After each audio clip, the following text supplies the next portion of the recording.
I would like to thank King Solomon for his extraordinary words and the magnificent kingdom of Saudi Arabia for hosting today's summit. I am honored to be received by such gracious hosts. I have always heard about the splendor of your country and the kindness of your citizens, but words do not do justice to the grandeur of this remarkable place and the incredible hospitality you have shown us from the moment we arrived. You also hosted me in the treasured home of King Abdul Aziz, the founder of the kingdom, who united your great people. Working alongside of another beloved leader, American President Franklin Roosevelt, King Abdul Aziz began the enduring partnership between our two countries. King Solomon, your father would be very, very proud to see that you are continuing his legacy. And just as he opened the first chapter of our partnership, today we begin a new chapter that will bring lasting benefits to all of our citizens. Let me now also extend my deep and heartfelt gratitude to each and every one of the distinguished heads of state who made this journey here today. You greatly honor us with your presence, and I send the warmest regards from my country to yours. Thank you. I know that our time together will bring many blessings to both your people and to mine. I stand before you as a representative of the American people to deliver a message of friendship and hope and love. That is why I chose to make my first foreign visit a trip to the heart of the Muslim world, to the nation that serves as custodian of the two holiest sites in the Islamic faith. In my inaugural address to the American people, I pledge to strengthen America's oldest friendships and to build new partnerships in pursuit of peace. I also promise that America will not seek to impose our way of life on others, but to outstretch our hands in the spirit of cooperation and trust. Our vision is one of peace, security, and prosperity in this region and all throughout the world. Our goal is a coalition of nations who share the aim of stamping out extremism and providing our children a hopeful future that does honor to God. And so this historic and unprecedented gathering of leaders, unique in the history of nations, is a symbol to the world of our shared resolve in our military that will protect the safety of our people and enhance the security of our wonderful friends and allies, many of whom are here today. Bonds of friendship, security, culture, and commerce. For Americans, this is a very exciting time. A new spirit of optimism is sweeping our country. In just a few months, we have created almost 1 million new jobs, added over $3 trillion in new value, lifted the burdens on American industry, and made record investments in our military that will protect the safety of our people and enhance the security of our wonderful friends and allies, many of whom are here today. Now, There is even more blessed news that I am pleased to share with you. My meetings with King Salman, the Crown Prince, and the Deputy Crown Prince have been filled with great warmth, goodwill, and tremendous cooperation. Yesterday, we signed historic agreements with the Kingdom that will invest almost $400 billion in our two countries and create many hundreds of thousands of jobs in America and Saudi Arabia. This landmark agreement includes the announcement of a $110 billion Saudi-funded defense purchase, and we will be sure to help our Saudi friends to get a good deal from our great American defense companies, the greatest anywhere in the world.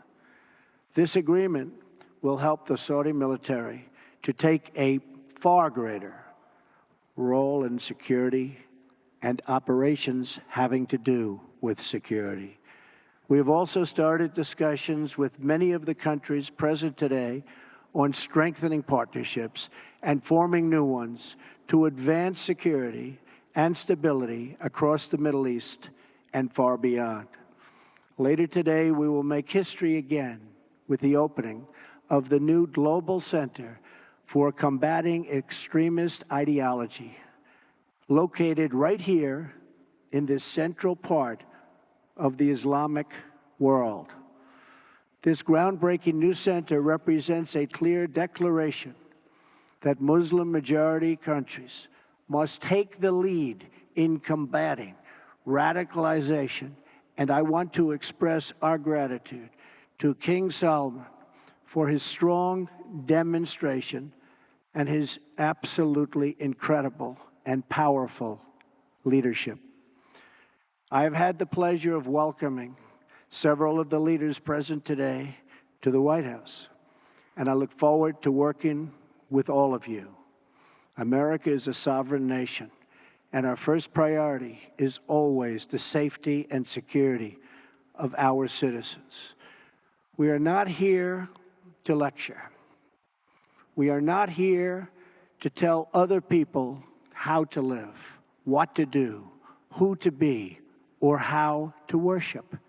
Instead, we are here to offer partnership based on shared interests and values to pursue a better future السعي إلى مستقبل أفضل لكلنا. فهنا في هذه القمة سوف نناقش المصالح كثيرة نتشارك. But above all, we must be united in pursuing the one goal that transcends every other consideration. That goal is to meet history's great test, to conquer extremism and vanquish the forces that terrorism brings with it every single time. Young Muslim boys and girls should be able to grow up free from fear, safe from violence, and innocent of hatred. When young Muslim men and women should have the chance to build a new era of prosperity for themselves, it has to be done, and we have to let them do it.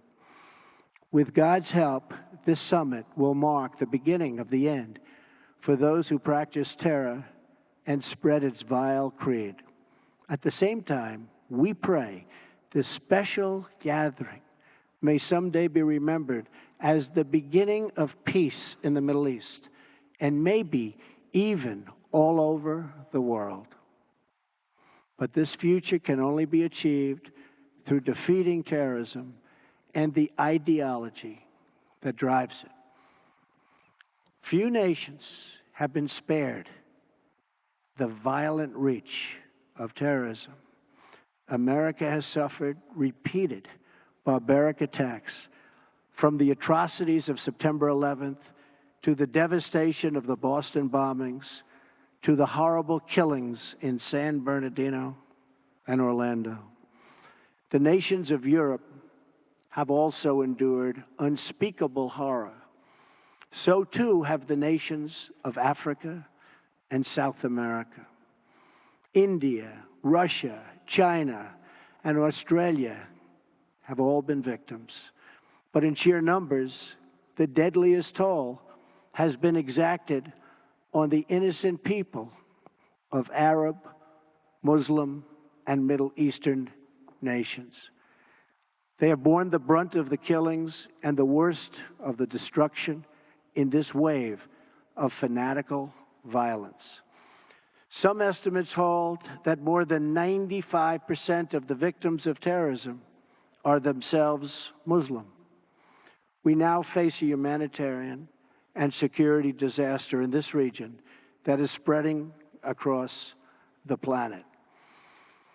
It is a tragedy of epic proportions. No description of the suffering and depravity can begin to capture its full measure. The true control of ISIS, if you look at what's happening, Al-Qaeda, Hezbollah, Hamas, and so many others must be counted not only in the number of dead, it also must be counted in generations of vanished dreams. The Middle East is rich with natural beauty, vibrant cultures, and massive amounts of historic treasures. It should increasingly become one of the great global centers of commerce and opportunity. This region should not be a place from which refugees flee, but to which newcomers flock. Saudi Arabia is home to the holiest sites in one of the world's great faiths. Each year, millions of Muslims come from around the world to Saudi Arabia to take part in the Hajj. In addition to ancient wonders, this country is also home to modern ones, including soaring achievements in architecture. Egypt was a thriving center of learning and achievement thousands of years before other parts of the world. The wonders of Giza, Luxor, and Alexandria are proud monuments to that ancient heritage.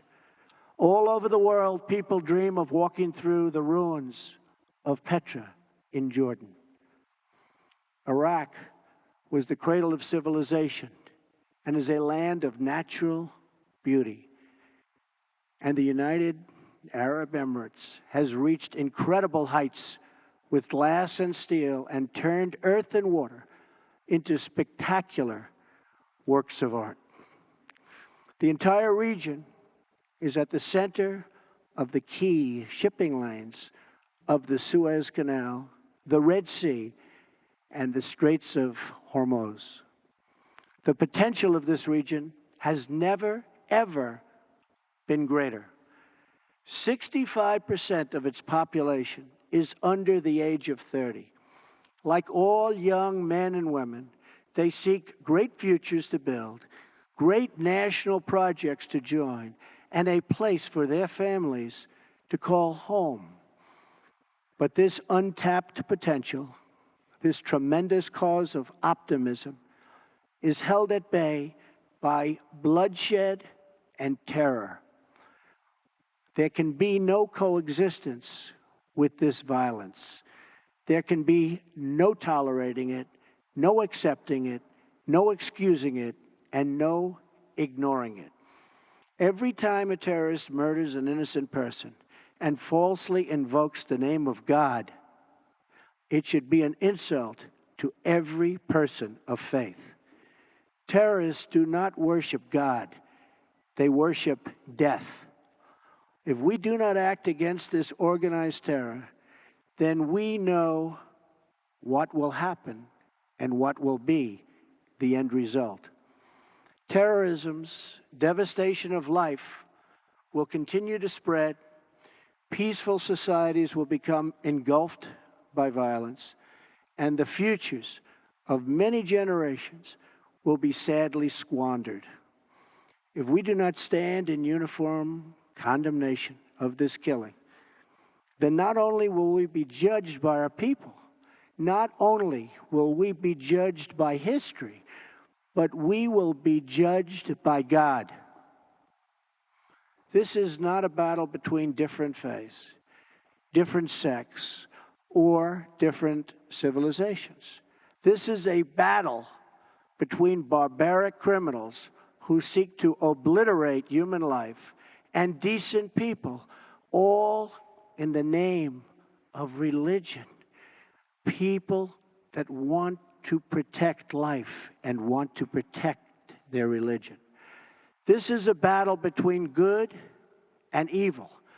When we see the scenes of destruction in the wake of terror, we see no signs that those murdered were Jewish or Christian, Shia or Sunni.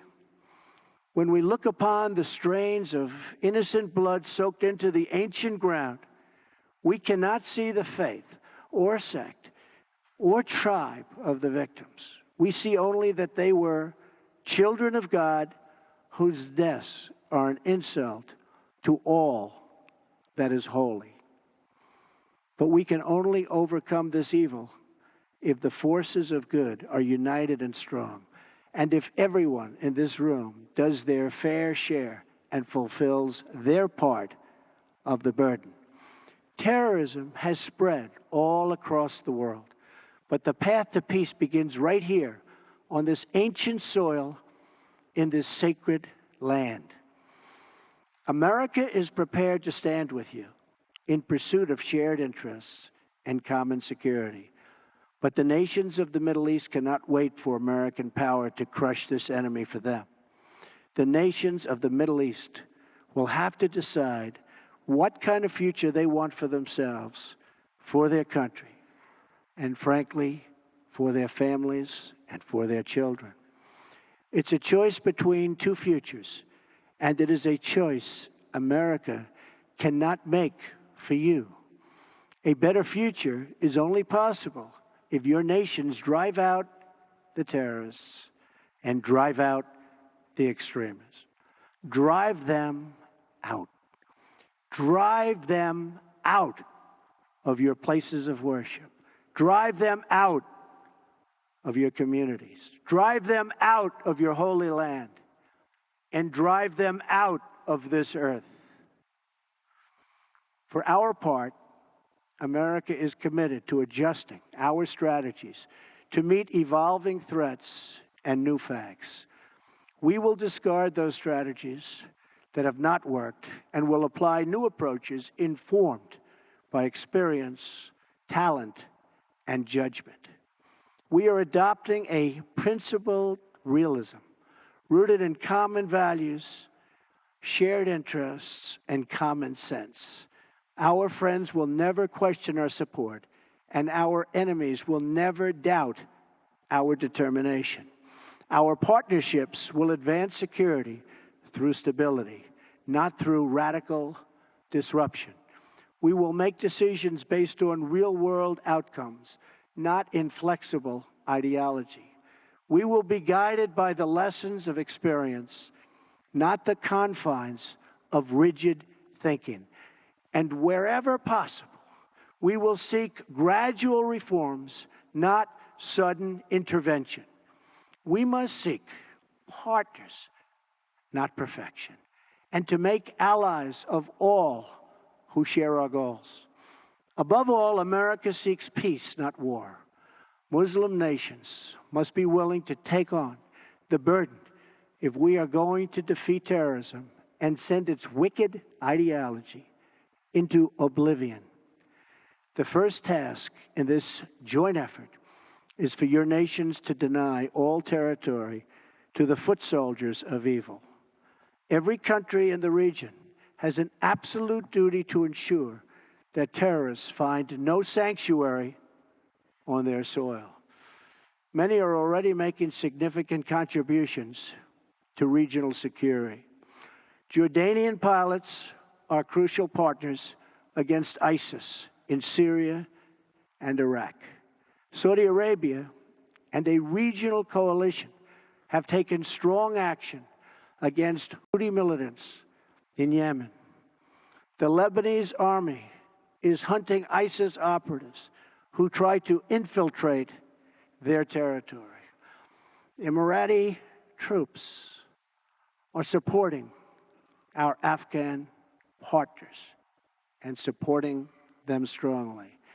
In Mosul, American troops are supporting Kurds, Sunnis, and Shias fighting together for their homeland. Qatar, which hosts the U.S. Central Command, is a crucial strategic partner. Our long-standing partnership with Kuwait and Bahrain continue to enhance security in the region. Our courageous Afghan soldiers are making tremendous sacrifices in the fight against the Taliban and others in the fight for their country. As we deny terrorist organization control of territory and populations, we must also strip them of their access to funds. We must cut off the financial channels that let ISIS sell oil, let extremists pay their fighters, and help terrorists smuggle their reinforcements.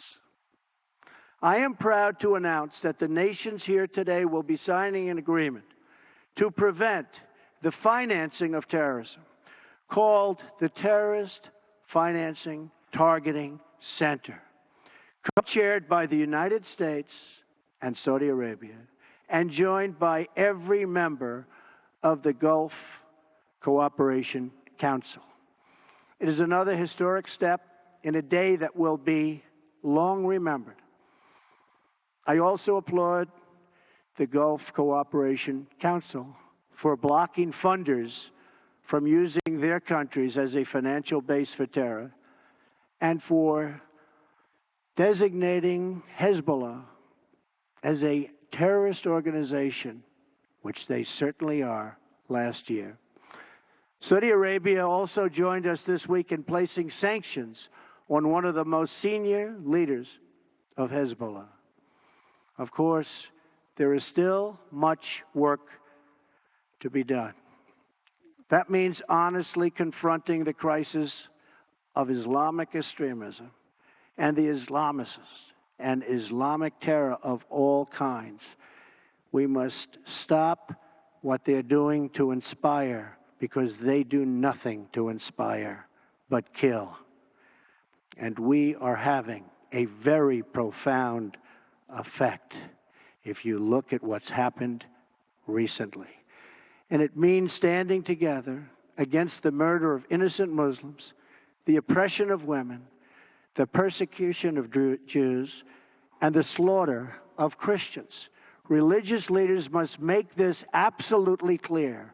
Barbarism will deliver you no glory. Piety to evil will bring you no dignity. If you choose the path of terror, your life will be empty, your life will be brief, and your soul will be fully condemned. And political leaders must speak out to affirm the same idea. Heroes don't kill innocents, they save them. Many nations here today have taken important steps to raise up that message. Saudi Arabia's vision for 2030 is an important and encouraging statement of tolerance, respect, empowering women, and economic development. The United Arab Emirates has also engaged in the battle for the hearts and souls, and with the United States launched a center to counter the online spread of hate. Bahrain, too, is working to undermine recruitment and radicalism. I also applaud Jordan, Turkey, and Lebanon for their role in hosting refugees.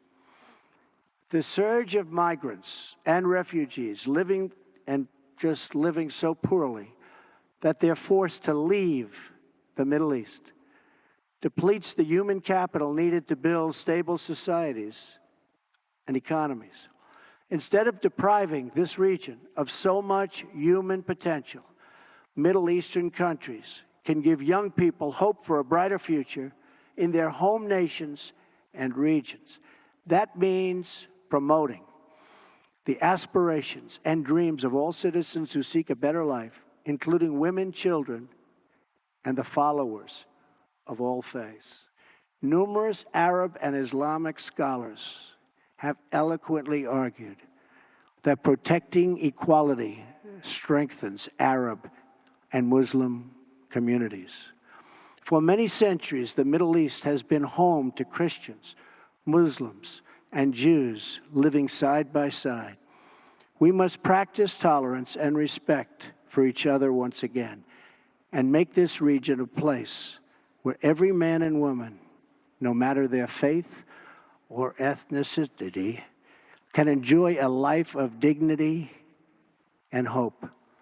In that spirit, after concluding my residence in a fabulous place that we're at today, Riyadh, which I've gotten to know so well in so short a time, I will travel to Jerusalem and Bethlehem and then to the Vatican, visiting many of the holiest places in the three Abrahamic faiths.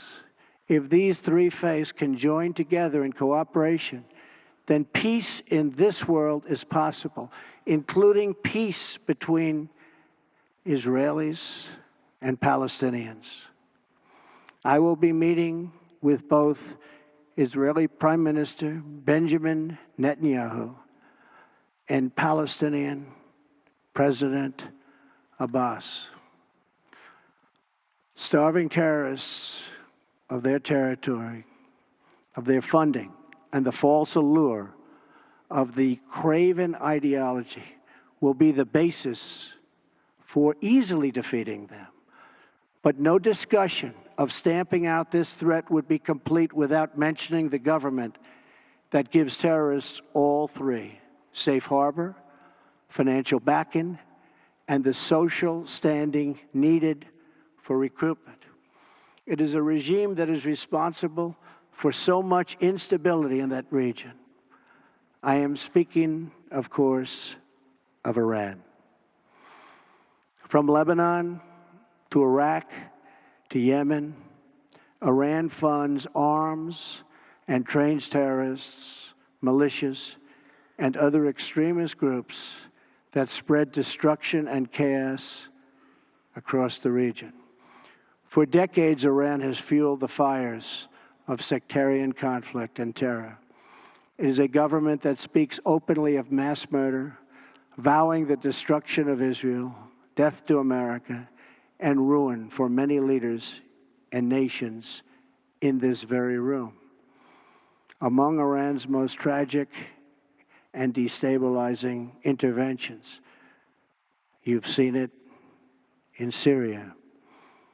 Bolstered by Iran, Assad has committed unspeakable crimes, and the United States has taken firm action in response to the use of banned chemical weapons by the Assad regime, launching 59 missiles at the Syrian airbase from where that murderous attack originated. Responsible nations must work together to end the humanitarian crisis in Syria, eradicate ISIS, and restore stability to the region, and as quickly as possible. The Iranian regime's longest suffering victims are its own people. Iran has a rich history and culture, but the people of Iran have endured hardship and despair under their leaders' reckless pursuit of conflict and terror. Until the Iranian regime is willing to be a partner for peace, all nations of conscience must work together to isolate Iran, deny it, funding for terrorism, cannot do it, and pray for the day when the Iranian people have the just and righteous government they so richly deserve. The decisions we make will affect countless lives. King Solomon, I thank you for the creation of this great moment in history and for your massive investments in America and its industries and its jobs. I also thank you for investing in the future of this part of the world.